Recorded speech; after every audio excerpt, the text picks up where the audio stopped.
Ние върху този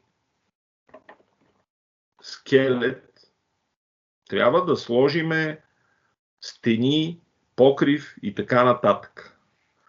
Този покрив аз си го представям по този начин. Тук да се сложат едни ребра, някакви.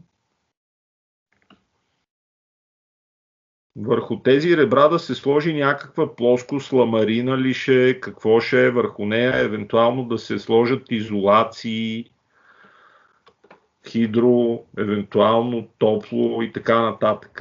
И това нещо като детайл би трябвало вие да си го имате предвид. Значи това е някаква плоскост, някаква хидроизолация, някаква друга настилка, нещо. И това нещо, стъпващо върху някакви ребра през някакви разстояния, всичко това тук трябва да е зададено, някакви дебелини, обемни тегла на различните материали, разстояния между тези ребра, които вие също трябва да си сметнете, колко да е, какво да имате сечение, също някакво обемно тегло. И в края на краищата бихте могли да начертаете всички тези ребра върху вашия модел, да сложите върху тях всичкото това тегло, което да си сметнете колко се получава. Някакво Q да изчислите килонютони на метър квадратен, плюс тези неща. Но всичко това не е особено интересно за мене за тази курсова задача, но по принцип трябва да го правите в едно реално проектиране. Аз всичкото това тегло, включително и теглото на ребрата по техните площи през съответните разстояния, приведено към равномерно разпределено на квадратен метър, го броя, че е вече известно и е зададено по някакво число. Аз съм си го измислил за курсовата задача и на вас ще ви го задам. Еди колко си килонютона на метър квадратен. Което е равномерна площ някаква. Но това тегло, то ще се прехвърля с помощта на тези ребра по този начин върху вашата конструкция, стъпващо на тези надлъжни греди. Това са надлъжните греди, а това е покрива и върху този покрив е вашето тегло G.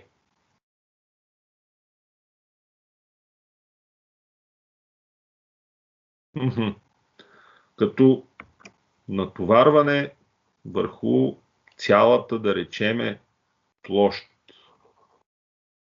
Я да го дръпна малко надолу, защото след малко върху това нещо ще сложа и още едно тегло, да речеме теглото от снега. Защото това е теглото на покривната конструкция. Това е, да речеме, покрива, покритието. Какво мога да направя аз в този модел? Ами аз мога, значи, да дефинирам load pattern за покрива. Да речеме, да го кръстя. То няма да се брои с собственото тегло на материалите, ако въобще чертая нещо. Add new load pattern. И просто ще задам това тегло. Сега, аз бих могъл даже да реша тази задача на метър, колко се пада, и да получа някакво тегло, което да стъпва върху тези греди. Това е да решавам една непрекъсната гредичка на две полета. Не, че не е възможно, може да се направи, но има много лесен и елегантен начин това да се направи. За целта вие трябва да използвате едно сечение, двумерен елемент, който тук продължава да прихваща някаква информация от предишна задача, е елемент, винаги има такъв елемент none, който всъщност не е конструктивен елемент, сечение с някаква дебелина, с някаква коравина, а е просто геометричен елемент, който се ползва, за да се сложи върху него товар и после този товар да се разпредели по някакъв начин върху реалните елементи. Значи вие изчертавате един такъв елемент none. Тук между другото се появи някакъв по подразбиране Area Section 1, който най-вероятно ще е от стомана и ще е дебел 25 см. Не го правите с реално сечение, а с това none сечение и просто изчертаваме една голяма плоскост. Можем да я видим хубаво, като дадеме Fill Objects от Set Display Option. И сега, всъщност, това е покрива върху този елемент. Аз мога, като го маркирам, да му сложа товар. Assign Area Load, но той не трябва да бъде равномерно разпределен товар, защото тогава всъщност този товар ще се опитва да действа върху този елемент, да го огъва, пък той няма никаква коравина. Такива елементи се ползват за натоварване от тип Uniform to Frame. Слагат се товари върху такъв елемент и оттам нататък те се разпределят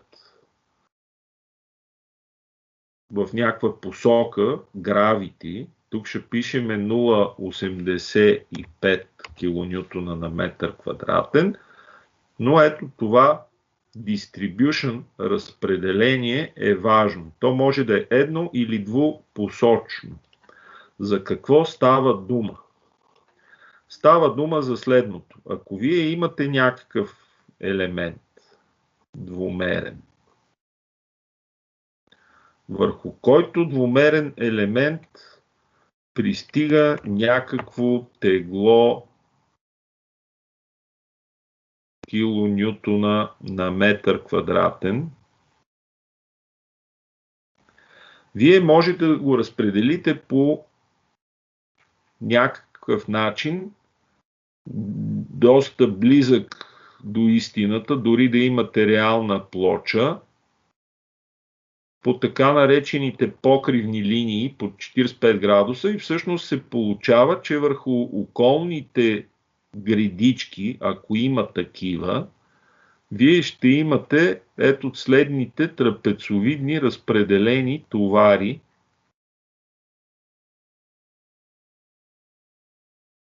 които лягат в тези околни греди. Ако има такива греди, ако няма, машината ще се почувства леко очудена какво да прави и да речеме, ако има греда, ще си натовари гредата с такъв товар. Ако няма греда, просто ще вземе и ще изсипе половината от този товар върху този възел, другата половина върху този възел.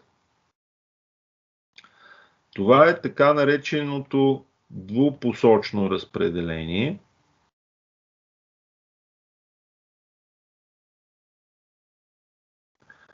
Но вие имате и друга възможност да го разпределите еднопосочно. Ако да речеме имате вашия случай, при който имате някакви ребра, които вървят така и прехвърлят товарите само върху тези греди, вие можете да вземете и да кажете, половината товар отива на едната греда, другата половина от товара отива на другата греда. Това е еднопосочно разпределение. Добре. И понеже всъщност ние имаме такава схема, да речем, вие може да си изберете в коя посока да наредите ребрата, варианти различни. Сега тук имате по-дълги ребра, но те пък стъпват на по-къси греди и освен това тези гредички са непрекъснати греди на две полета. Ако пуснете ребра хоризонтално, те ще стъпват върху дълги греди, ще бъдат самите по-късички, но ще товарят тези греди. Въпрос на архитектурно решение или на конструктивно решение. Позволявам да си изберете или едното, или другото, но аз ще избера еднопосочно разпределение и ето то изглежда така, като запис. С десен бутон Loads, ето той пише Uniform to Frame, значи равномерно към гредово, еднопосочно, интензивно с посока. Върху същия този елемент аз трябва да сложа и товарът сняг. Assign Area Load Uniform to Frame. Сега да взема да задам и Snow. John Snow. Сняг. Добре. Add New Load Pattern. И сега ще задам глобално. За снега съм си избрал друга стойност. 0,45. Може би е малко. Сега като гледахме колко сняг се изваля, това число снега S, да речеме, да го направиме черен товар, той се задава от правилниците. Просто отваряте правилниците за натоварване и четете. За София толкова. За Бургас по-малко. За Самоков повече.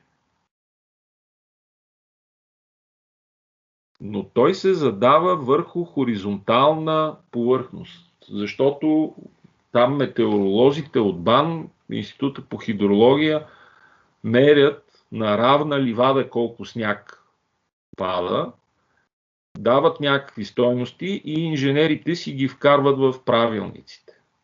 Аз приемам, че моя сняг е 0,45 килонютона на метър квадратен, обаче проекция.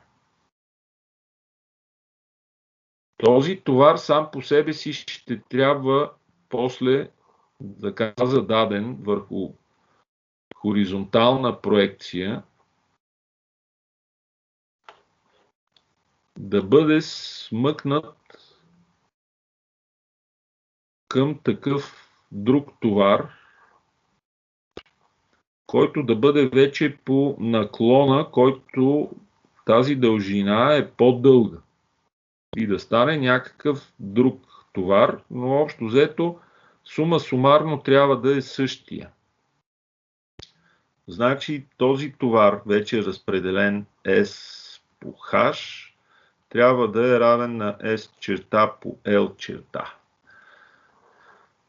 И реално този S черта ще бъде по-малък. Той ще бъде S по H върху L, което ще бъде S по косинус от ъгъл алфа, където това е ъгъл алфа.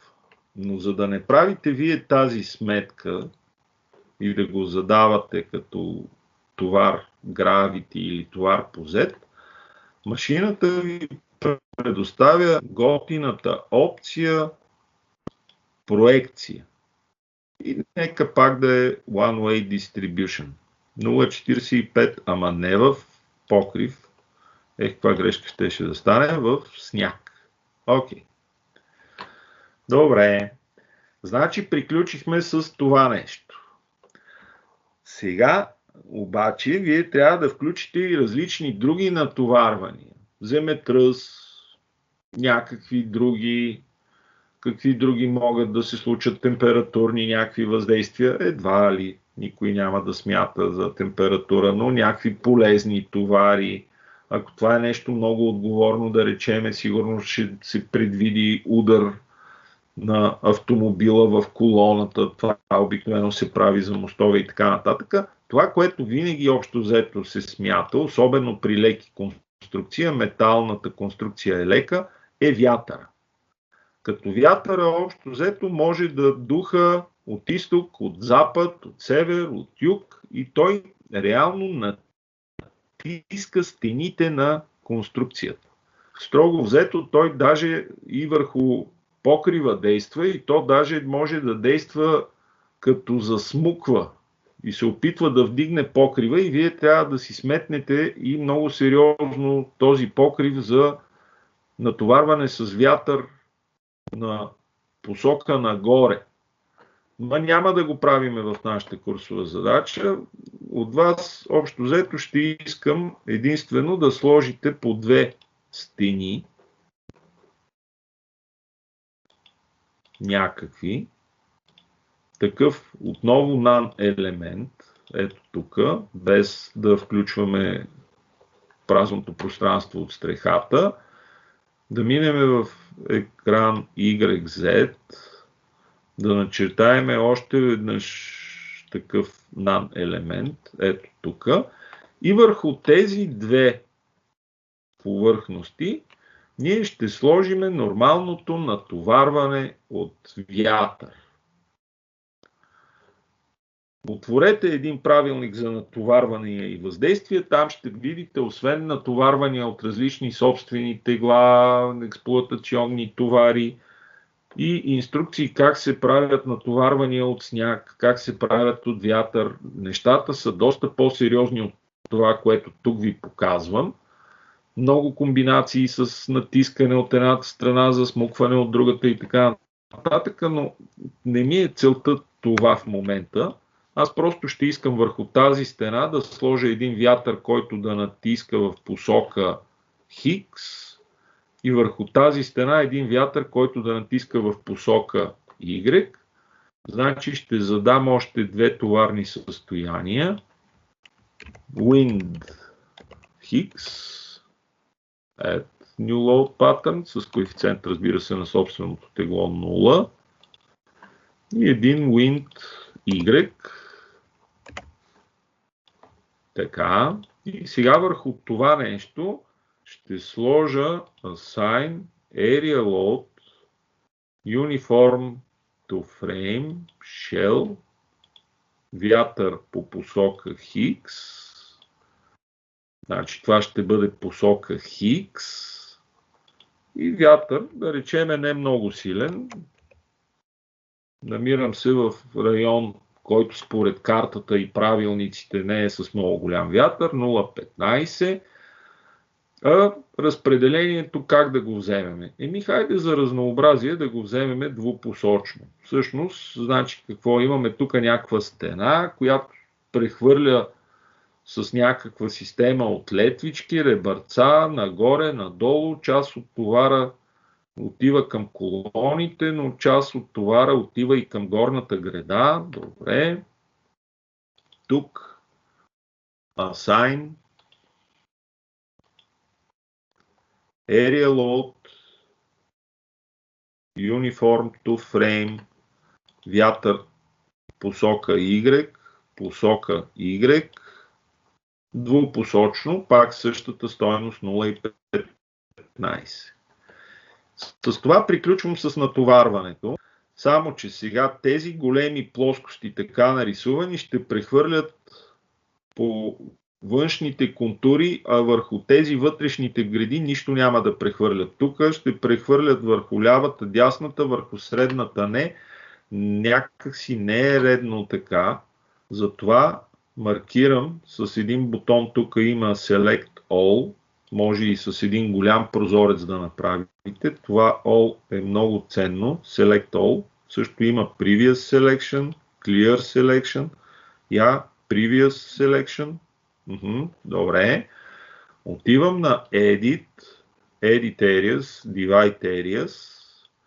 ще разделят тези парчета, тези плоскости на отделни парчета в пресичане с тези маркирани гредови елементи.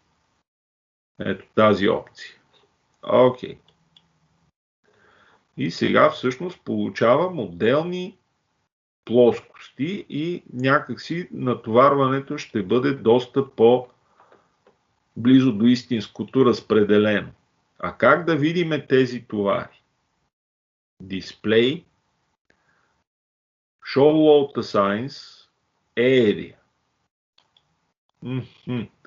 И сега, примерно, искаме да видим как се разпредели товара покривното покритие. Ами има различни посоки, тук насам, натам да избирате. Това, което е много нагледно, Uniform Load to Frame Resultants. Направо да ви покаже резултантните. Хоп, Ма той ги прие, че ребрата ми са в надлъжна посока. Добре. С стрелка насам гледам да видя следващото натоварване, снега и той така. Я да видиме после с вятъра какво стана. Няма го вятъра. Защо го няма вятъра? Защото той показва в момента one-way distribution. Ако имаше еднопосочно разпределение, щеше да го покаже. А на мене разпределението ми е двупосочно за стените. Я да включиме на two-way или на all, така че да покаже всичко. Добре. Сега руф няма еднопосочно, е само там. Ето ги разпределенията от вятъра по посока Хикс. Тук са триъгълници, защото това е по-късата страна, 3,30. Тук са едни малки тръпци, защото това е 3,60. А пък долу, понеже няма греда, той направо взе се едно този трапецовиден товар и половината от него прати тук, другата половина тук. Ето 0,24, забележете, тази е точно двойно на крайните. Това е разпределението на вятъра по Хикс. Още веднъж стрелка. Ето го пък разпределението на вятъра по посоката Y. Ами чудесно! Само дето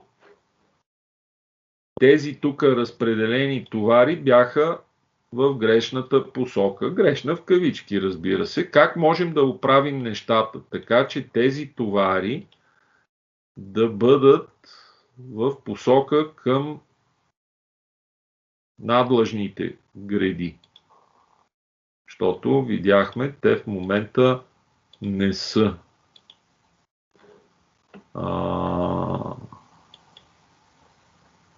Защо two-way? Нали ти казах one-way? Ами, къде е заровено кучето?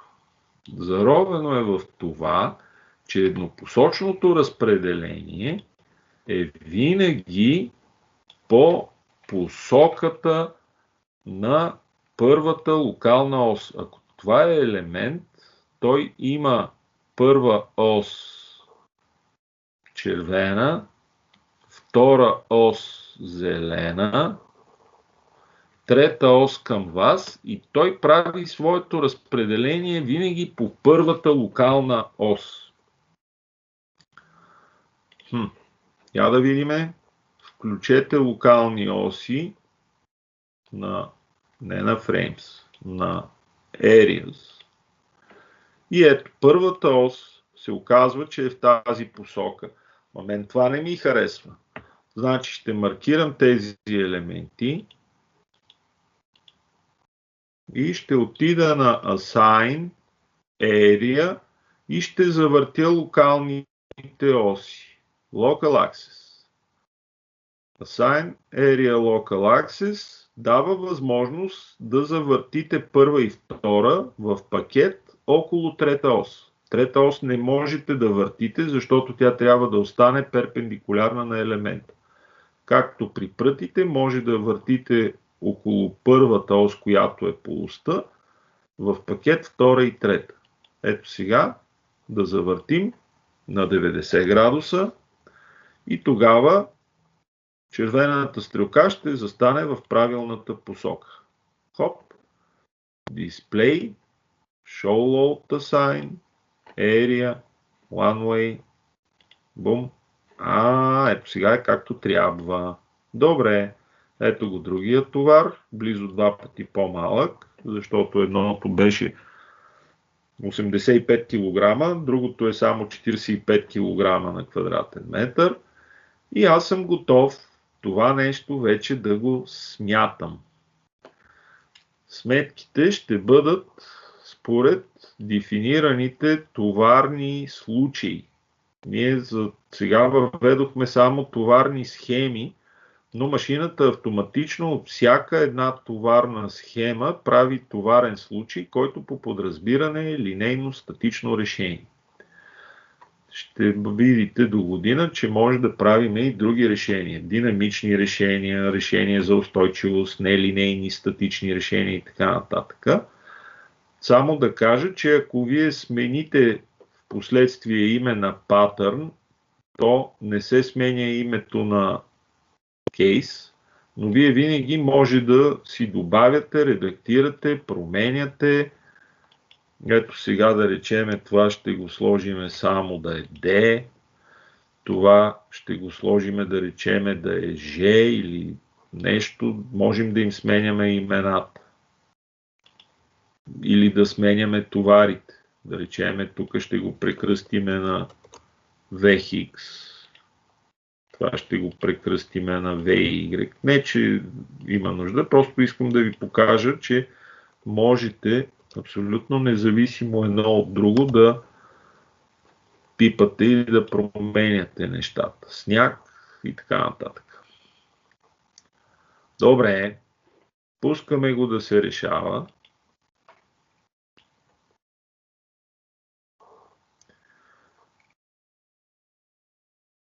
И установяваме, че нещо, този сняг не работи коректно, нещо се е случило.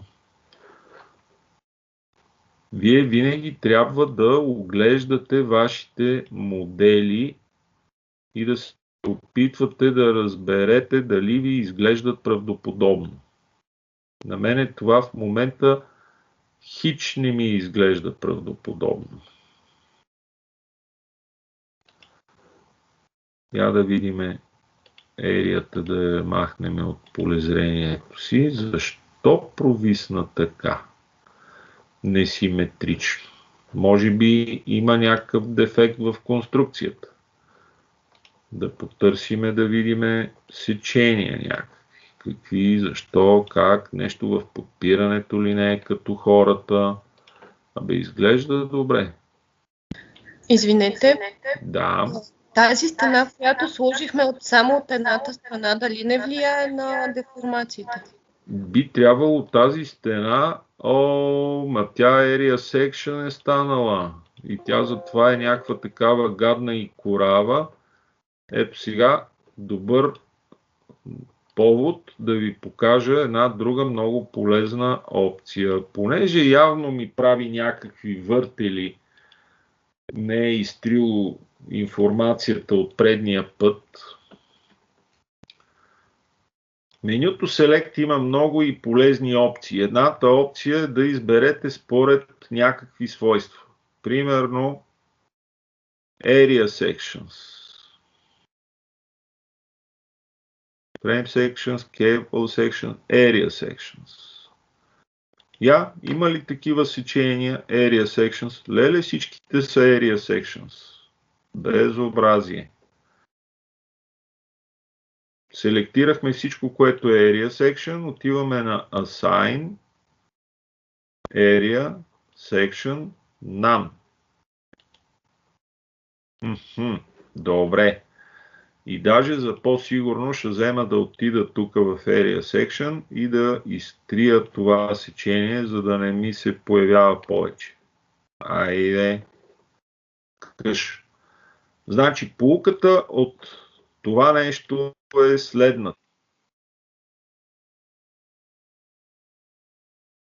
Какво не можеш да проведеш анализ? Какви глупости пак.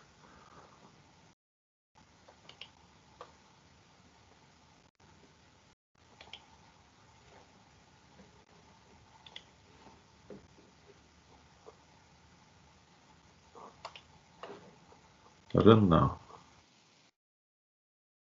И каква информация ти липсва, бе? О.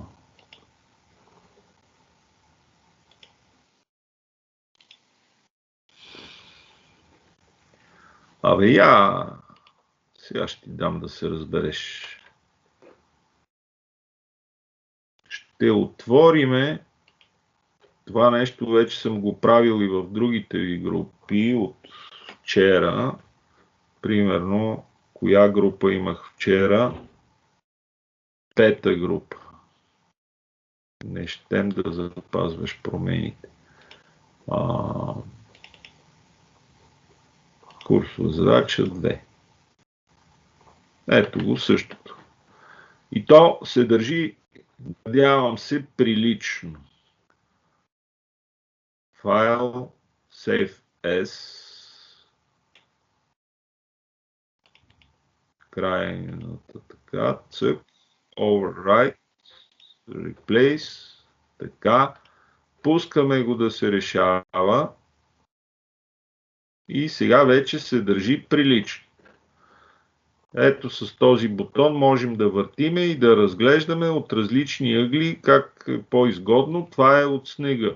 Провисване тук на стрехата, повлича със себе си завъртания.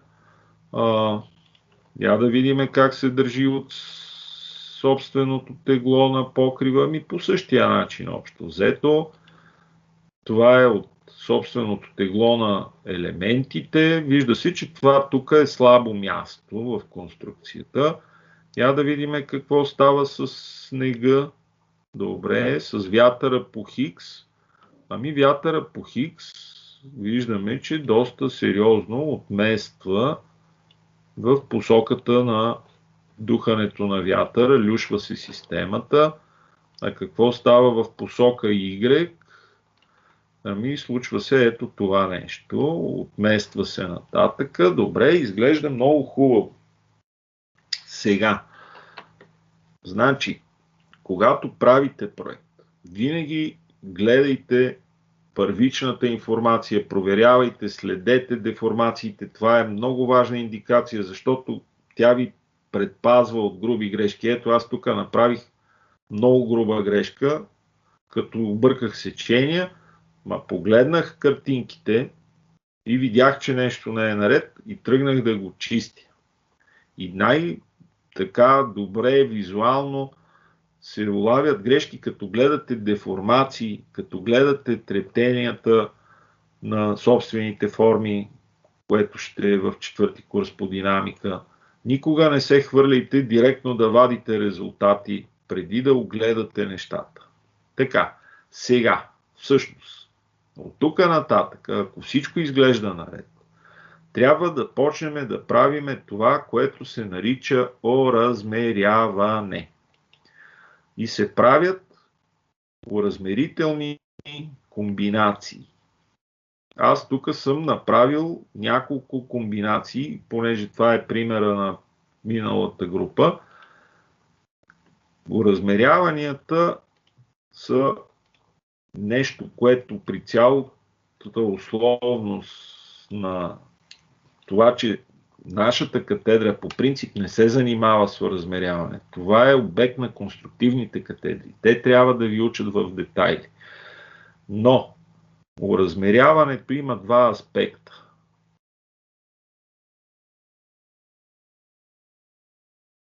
Едното е на якост, най-общо казано, при което се проверяват напреженията в отделните елементи.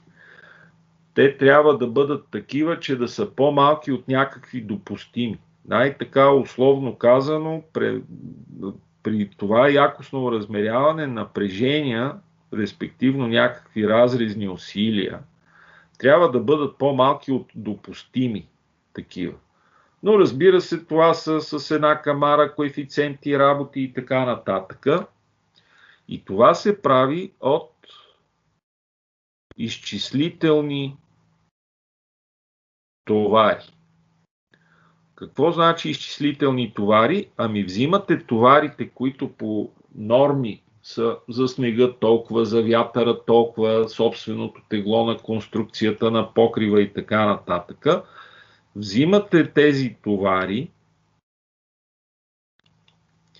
и ги завишавате с някакви коефициенти, за да получите сигурност. С тези коефициенти те се задават в правилниците, според това какви товари влизат в комбинация, трябва да влезат задължително собственото тегло. И понеже това са такива стоманени профили, при които няма много голямо мърдане от стандарта, коефициента за увеличаване на натоварването е обикновено малък, не повече от 5-10%. Но да речеме за товари, които не са особено ясно дефинирани. Прави байпешо на обекта на стилката и като не внимаваше я направи по-дебела, отколкото е по проект. Там коефициентите са по-високи. 1,3, 1,35. Натоварвания, които са с още по-голяма непредвидимост, както примерно снега, може коефициента да отиде и на по-високо. Една типична стойност 1,6. Също така зависи от много други неща, какви са съотношенията на полезни снегове към собствените тегла. Ако да речеме покрива е много лек, а пък снега ще има голям процент, този коефициент ще е по-голям, иначе ще е по-малък. Всичко това е обект на норми. Вятъра също не е много ясно как е, защо е. Тук съм ви дал едни примерни коефициенти за участие на собственото тегло, на покрива, снега и двата вятъра. Но това е комбинацията, с която ще правиме якостните проверки, които, понеже не са моя работа и не са обект на строителната механика и на крайните елементи, а на масивни или на метални конструкции, ние няма да правиме това оразмеряване. Евентуално мога да ви покажа другия път, че машината може автоматично да оразмерява, но там има толкова много настройки да се пипат, че там металарите да ви обясняват. Не съм аз, който да ви уча на това. Другото са проверки не на якост, а на деформативност. На деформации, които пък проверяват следното. Може вие да си оразмерите така, че да няма проблем. Материала да не се напуква, да не се провлачва стоманата, да не се разрушава, но преместванията ви, провисвания и така нататък да станат по-големи от някакви допустими. Та за това, грубо казано, проверките на деформация са премествания, провисвания да бъдат по-малки от някакви допустими. Но това обикновено в повечето правилници се прави от неизчислителни товари, които взимаме нашето нормативно тегло, умножаваме го с някакъв коефициент на претоварване и получаваме изчислително. Нормативно, коефициент на претоварване, изчислителен товар. Тези обикновено се правят от нормативните товари. Понеже това не е толкова страшно, като да ти се повреди конструкцията поради изчерпване на якост, няма нужда да се подсигуряваме с товари, които да правиме изчислителни. Можем да го направим с нормативните товари. Ако се окаже малко по-голям товара от заложения, ми ще се провисне малко повече, ма няма да е страшно. Ще може би грозно. Но за това, ето, аз съм направил 3 групички, които ще бъдат за уразмеряване, което общо взето, понеже е по-простичко, ще го направиме за деформации. Това ще са комбинация, едната за вертикални товари, с които да търсиме, да речеме, максималните провисвания на козирката, на гредите. Това са собственото тегло на конструкцията, покрива, снега. Но не слагам вятър тук. И това е с коефициенти единица. Нормативни товари. А още две комбинации, в които махам снега, но слагам вятъра. Не мога да махна покрива и собственото тегло на конструкцията. Махам снега, слагам вятъра в едната посока, в другата посока. И с тези три комбинации аз ще направя някакви уразмерителни проверки. Като общо взето, като погледна какво се случва, деформации, да речеме, от вертикално натоварване, виждат се разни такива симпатични премествания. Вие не следите всички премествания, а само някои от тях, част характерни. Виждате, че ето тук, примерно, имате доста сериозно преместване надолу. Колко е това? 56 мм, близо 5 см виси. Много ли е това? Малко ли е? Според мен е много, но след малко ще видим. Виждаме, че и тази гредичка, примерно, е провиснала. Трябва да видим как и тя провиснала. Да влеземе в YZ равнина, да поръчаме деформирана схема от вертикални товари. Ето тук, всъщност, тя, че се е люшнала малко напред, люшнала се, но почти не се е смъкнала надолу.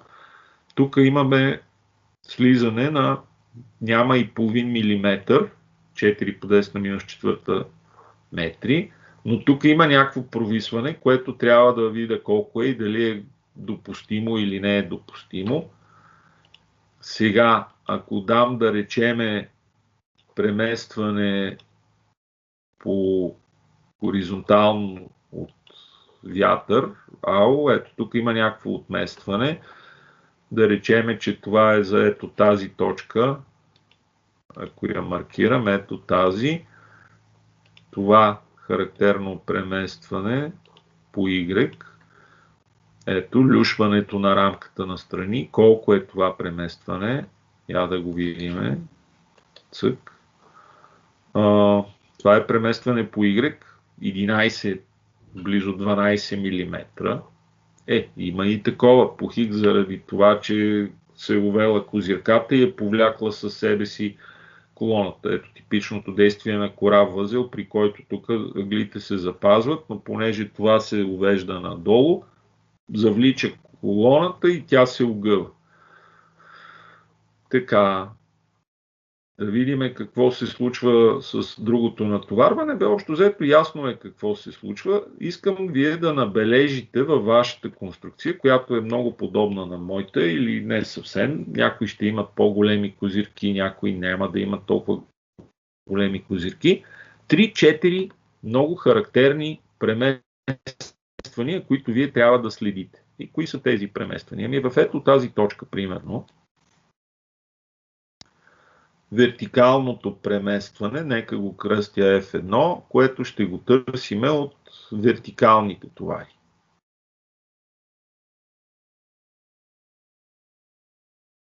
Ето това преместване, да речеме, слягането на тази греда, може би и тук ще е интересно да видим провисва ли тази греда, не провисва ли. Вероятно провисва слабо, защото няма натоварване в нея посока. Натоварването е в тази. Ето тук някакво характерно F2, също от вертикални товари. За ето тази точка и за ето тази точка, да речеме, ще ми трябва преместване хоризонтално F3. То ще идва от комбинацията хоризонтални товари в посока Y. И в другата посока, пак тази точка или може би някоя от тези две, може би ето тази точка ще е най-характерна.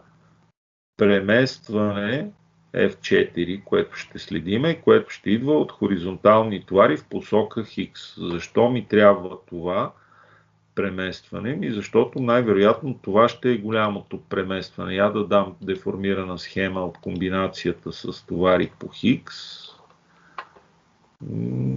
Да, ето тук преместването е някакво силно по Хикс, 36 мм.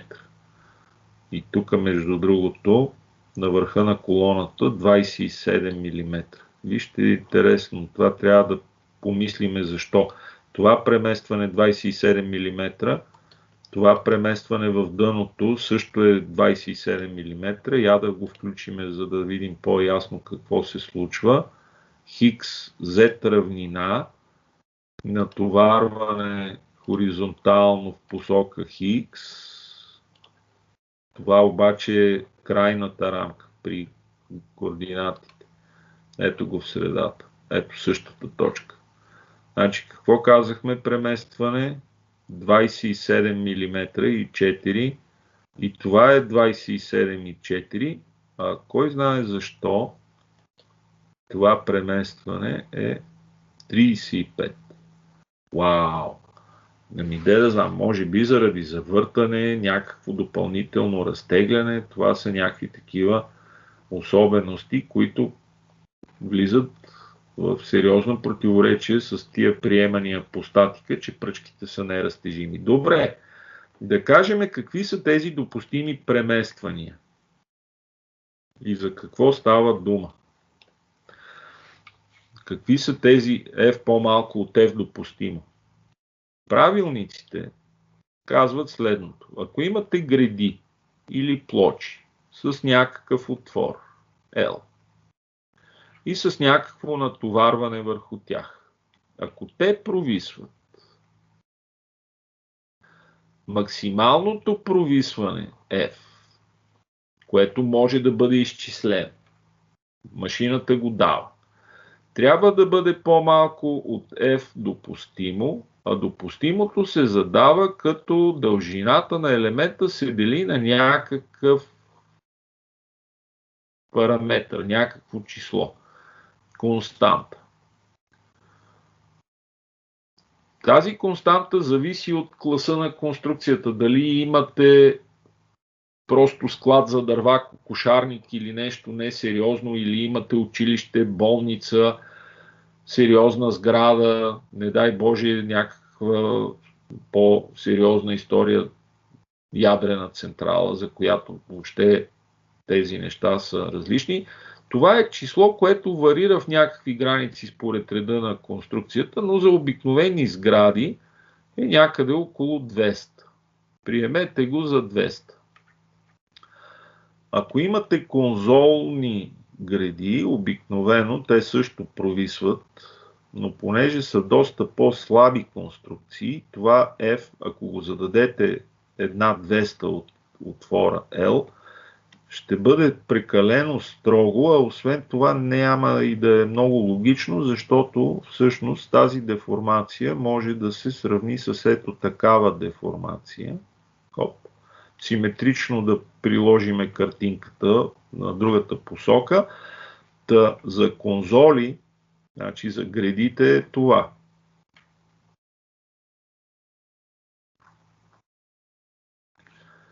За конзоли F допустимо при същия клас, който дава 1:200, защото за по-сериозни конструкции може да даде 1:300, за по-несериозни 1:150 или нещо такова, е число 2 пъти по-малко от това. 1/100. И сега нека да погледнем за нашата конструкция, която имаме. 1,30 м отвор, дължина на козирката. В нашия пример за F1 допустимо, то ще бъде 1300 мм разделено на 100, допустимото ще бъде 13 мм. много, много, много по-малко от F, който ние получихме, който беше 56 или колко милиметра. Значи не излиза. И какво трябва да правиме?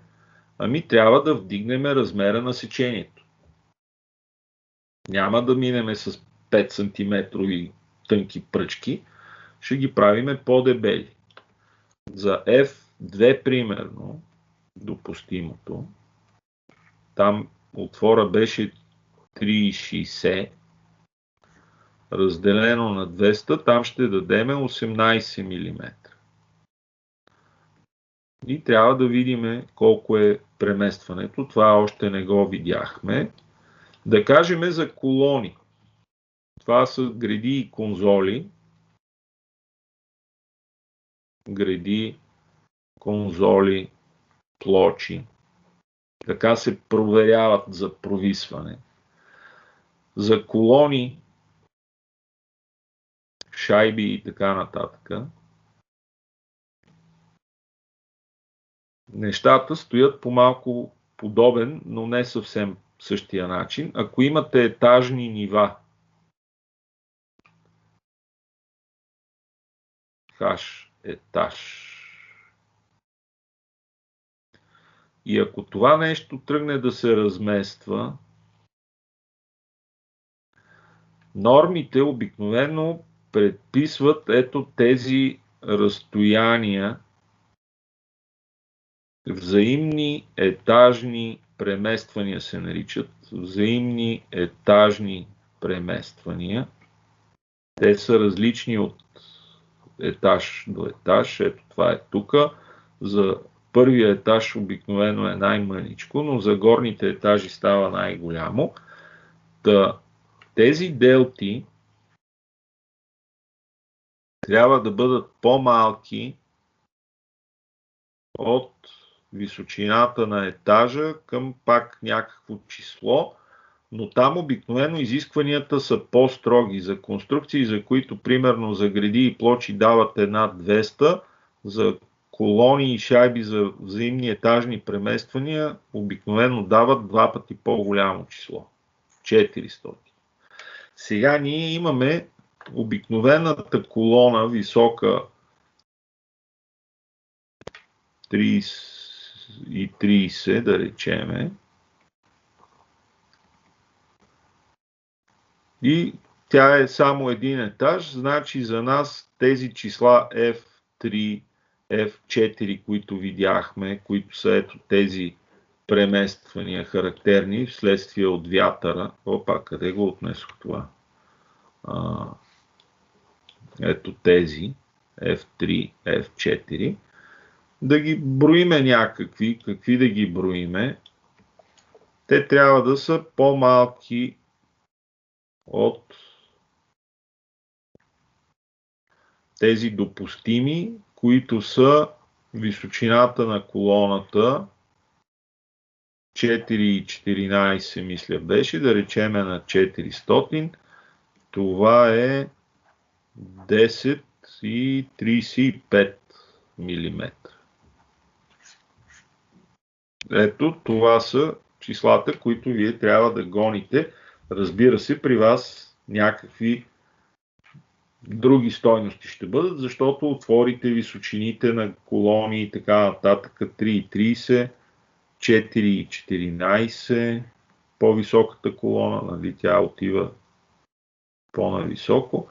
Трябва да си ги видите тези неща, но това ще го направим другия път и вместо да правиме уразмеряване на якост, ще направим една проверка с изрязване на възел, за да оттренираме и да ви потормозиме, като правиме диаграми, можем ли да ги разчетеме, ще кажем и кои диаграми на разрезни усилия ще искаме и как да ни ги покажете.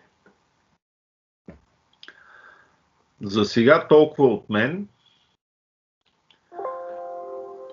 Сега ще отида малко да си почина, да хапна нещо и евентуално да слизам към ВИАС за глупавото приемно време, присъствено, но ще бъда и онлайн и като намеря малко свободно време, ще взема да ви попълня един такъв лист с товарчета, размерчета и факултетни номера и ще ви го мушна в, да речеме, ето тук в Files, Class Materials.